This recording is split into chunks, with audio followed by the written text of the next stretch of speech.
Yo, Pak teman-teman, selamat datang di Leona Editor Studio ya. Lagi-lagi nih ya, YouTube saya ini atau media sosial saya ini dibanjiri oleh berita-berita Jepang yang bisa dikatakan lagi mengalami krisis itu. Emang krisisnya apa, Bang? Populasi atau anime, Bang?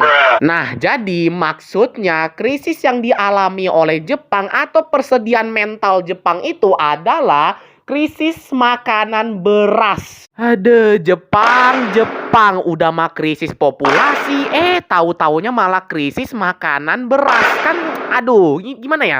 Nah, ditambah lagi harga beras di Jepang itu makin lama makin tambah nyew nyew nyew, alias ya meroket, alias harganya meroket. Nah, jadi pokoknya kesimpulannya, saking mahalnya beras di Jepang itu, di negara itu, saking langkanya, bahkan sampai-sampai orang-orang rela antri-antri hanya demi mendapatkan beras berharga yang satu ini.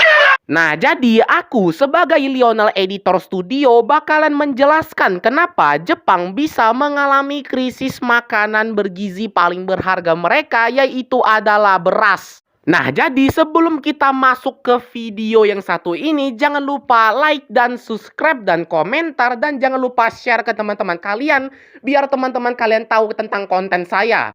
Nah, jika kalau sudah selesai, ayo kita masuk ke video yang satu ini.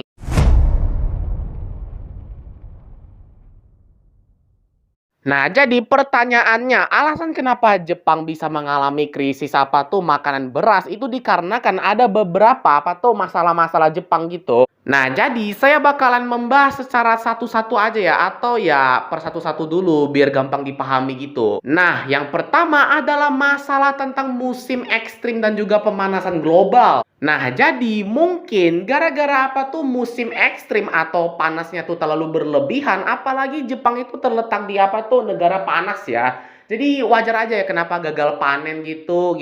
Nah, yang kedua adalah kebanyakan pekerja di situ atau para petani-petani itu kebanyakan tua-tua semuanya. Alias ya para lansia-lansia yang punya umur yang udah tua ya. Bahkan sampai-sampai kebanyakan petani di Jepang itu kebanyakan usianya tuh 80 tahun. Jadi ya wajar saja ya Pak teman-teman kenapa Jepang itu butuh tenaga kerja gitu. Soalnya ya kebanyakan petaninya tuh ya orang tua-tua semuanya. Nah, yang ketiga adalah masalah tentang pemerintah Jepang yang kebijakannya itu ini gimana ya maksudnya? Ya bisa dikatakan pemerintah Jepang tuh kayak apa tuh mendorong para petani-petani di apa tuh Jepang itu disuruh pindah ke tempat wilayah lain gitu atau ganti biji gitu. Maksudnya ganti biji untuk tanamannya. Nah, yang keempat adalah masyarakat Jepang itu tidak bersyukur dengan beras yang diberikan oleh Amerika Serikat dan negara-negara lain. Nah, alasan kenapa saya bilang seperti kayak begitu itu dikarenakan karena masyarakat Jepang itu udah terbiasa dengan nasi yang berkualitas tinggi. Jadi ya wajar saja kenapa mereka tuh menganggap makanan apa tuh ya beras-beras di luar negeri itu ya basi dan juga menjijikan. Namun sekarang setelah Jepang mengalami krisis makanan beras atau kekurangan makanan beras yang udah parah banget, dari situ tuh masyarakat Jepang tuh ya udah mulai ngemis-ngemis minta beras. Nah, gara-gara beras di Jepang itu udah makin lama makin krisis, akhirnya